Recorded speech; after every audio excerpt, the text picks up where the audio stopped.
ஐயோ,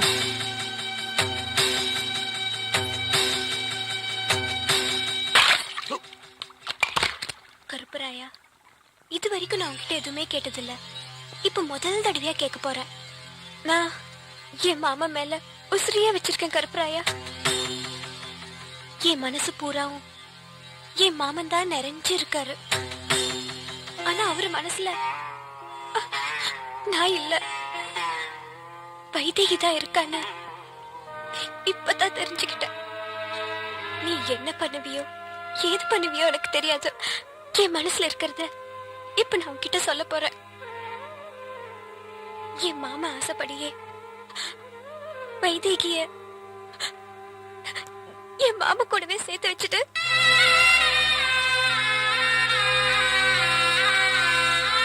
என் மாமனையும் வைதேகியையும் நீதான் சேர்த்து வைக்கணும். நான் உன்கிட்ட கேட்க வந்தது வேற, இப்ப கேட்டுட்டு நிக்கிறது வேற. நான் ஒன்னும் அழல.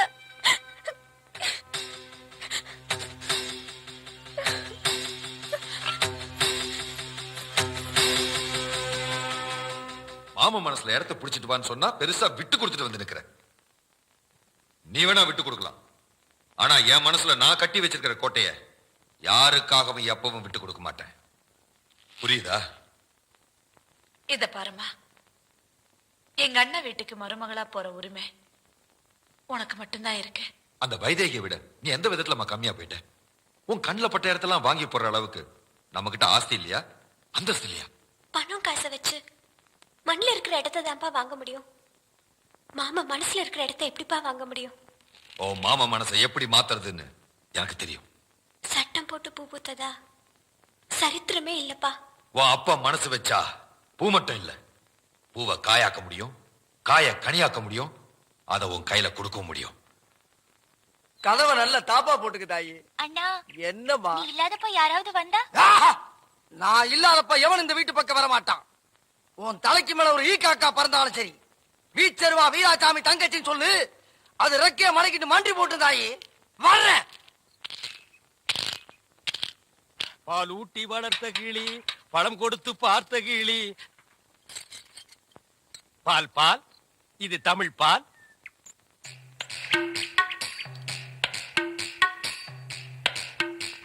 ஏங்க இவ்ளோ நேரம்? இப்ப நீ என்ன பாட்டு பாடுன? பேசுனேங்க. பேசுனியா? இல்ல, நீ பாடுன. உன் குரலே குயில் மாதிரி இருந்தது. குடு சொம்ப. கை காட்டும் கண்ணுமணி, கொஞ்சம் முகம் காட்டு முத்துமணி, காட்டாதே வளையல் கைய ஆட்டாதே, வெளியில் வா பசுங்களே. பாரமணி, நான் ஊருக்கே பால்ல தண்ணியே கலந்து ஊத்துறேன். ஒருத்திக்கு மட்டும்தான் என் மனசையே கலந்து ஊத்துறேன். பத்திரமா பிடிச்சுக்கோ.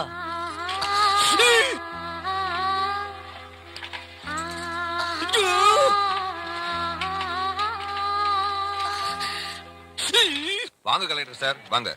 என்ன ஊர் ஜனங்களா ஒன்னா சேர்ந்து வந்திருக்கீங்க? என்ன விஷயம்? என்ன சார் இது? அன்னைக்கு நீங்க தானே இந்த ஊருக்கு கால்வா வெட்டுறதுக்கு நிலம் தரேன்னு சொன்னீங்க. இன்னைக்கு மாட்டேன்னு சொல்றீங்களே சார். ஓ, அத சொல்றீங்களா? கலெக்டர் சார், அன்னைக்கு இருந்த சூழ்நிலையில சரின்னு சொன்னேன், இன்னைக்கு இருக்கிற சூழ்நிலையில மாட்டேன்னு சொல்லல, முடியாதுன்னு சொல்றேன். ஐயா, நீங்க காவாப்பட்ட நிலம் தரேன்னு சொன்னதுல இருந்து எங்க கஷ்டமெல்லாம் தீருன்னு நம்பிட்டு இருந்தோம் ஐயா. நான் இப்பவும் மாட்டேன்னு சொல்லலையே.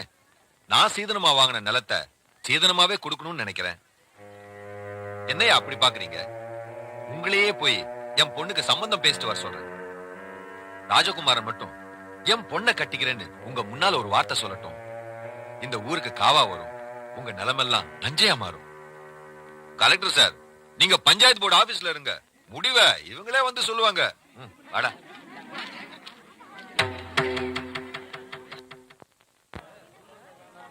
என்னப்பா சொல்றீங்க? ராஜகுமாரியா, கரெக்டையா எவ்வளவு சொல்லியும் செல்வராஜையா கையெழுத்து போடலீங்க. நீங்க சொல்ல போற ஒரு வார்த்தையில் தாங்க எங்க தலையெழுத்தே இருக்கு. ஏன் மச்சான் கையெழுத்து போட மாட்டேங்கிறாரு? ஐயா, நாங்க எவ்வளவோ எடுத்து சொல்லியும் செல்வராஜையா ஒத்துக்க மாட்டேங்கிறாருங்க. காவா வெட்ட அன்னைக்கு நிலம் கொடுக்கறேன்னு சொன்னவர் இப்ப மாட்டேங்கிறாரு. ராஜகுமார் ஐயா, காஞ்சி போன எங்க வயிறும் ஒட்டி போன கண்ணமும் நல்லா இருக்கணும்னா அது உங்க கையில தான் இருக்கு. ராஜகுமார் ஐயா, கூலி வேலை செஞ்சே குனிஞ்சு நிக்கிற நாங்கெல்லாம் நிமிர்ந்து நிக்கணும்னா அது உங்களாலதாயா முடியும். உங்க வார்த்தையில தான் ஐயா எங்களை மாதிரி ஏழைங்க வாழ்க்கையே இருக்கு. நீங்க நல்லா இருக்கணுங்கிறதுக்காக ஒரு வார்த்தை என்ன, எத்தனை வார்த்தை வேணாலும் சொல்றேன். ஆனா என்ன சொல்லணும்னு தயவு செஞ்சு சொல்லுங்க. இப்படி பேசாம இருந்தா எப்படி? நான் என்ன சொல்லணும் சொல்லுங்க. அத நான் சொல்றேன்.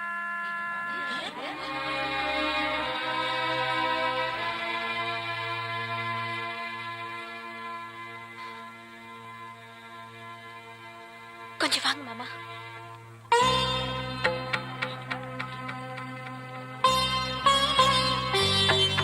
செல்வி, என்னது? மாமா, இந்த ஊர் நல்லா இருக்கணும்னு நினைக்கிறீங்கல்ல?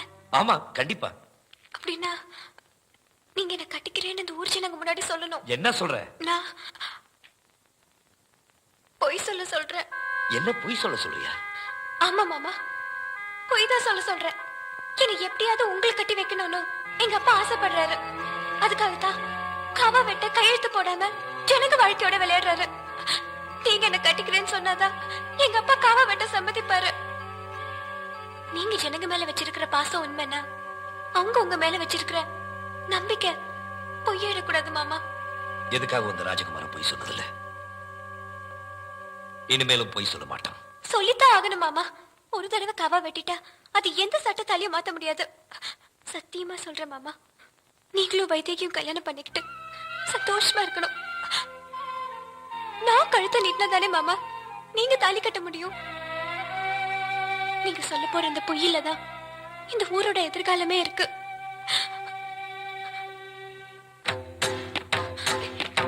மாமா, மாமா.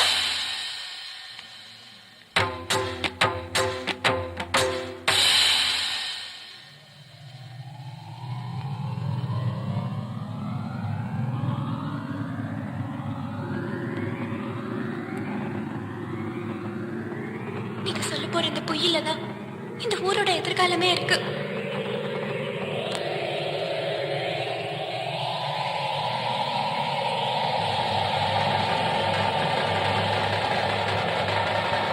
என் மாமா ஆசைப்படி நான் செல்வியை தான் கல்யாணம் பண்ணிக்க போறேன்னு போய் சொல்லுங்க.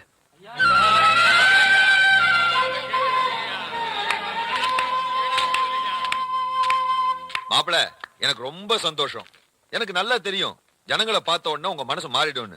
அதனாலதான் வரத்துக்கு முன்னாடியே கையெழுத்த போட்டு கலெக்டர்ட்ட கொடுத்துட்டு வந்துட்டேன். உங்களுக்கு எல்லாம் சந்தோஷம் தானே? அக்கா அக்கா அக்கா அக்கா வள்ளி, எப்படி ஓடி வர? அந்த ராஜகுமார் மாமா உங்களை தானே கட்டிக்க போறேன்னு சொன்னாரு. இப்போ ஊர் ஜனங்க முன்னாடி அந்த செல்வியை தான் கட்டிக்க போறேன்னு சொல்றாரு. சொல்ற சாமி மேல சத்தியமா சொல்றேங்கா, செல்வி அக்காவை தான் கட்டிக்க போறாரா?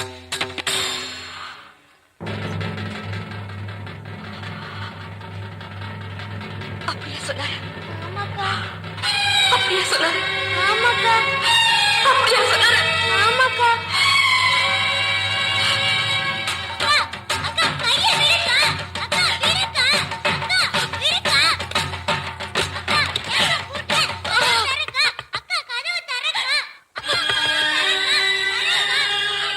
எப்ப மாமா அப்படி ஒரு வார்த்தை சொல்லிச்சோம், அதுக்கப்புறம் நான் உசுரோட இருக்கிறதுல அர்த்தமே இல்ல. அந்த கருப்பராய்கிட்ட 4 வார்த்தை கேட்டுட்டு பக்கத்துல இருக்கிற பழங்கணத்துல விட்டு நான் சாக போறேன்.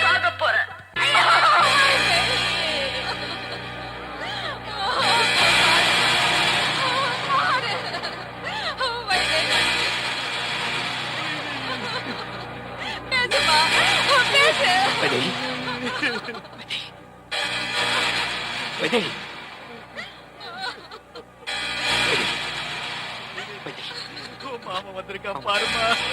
மாப்பிள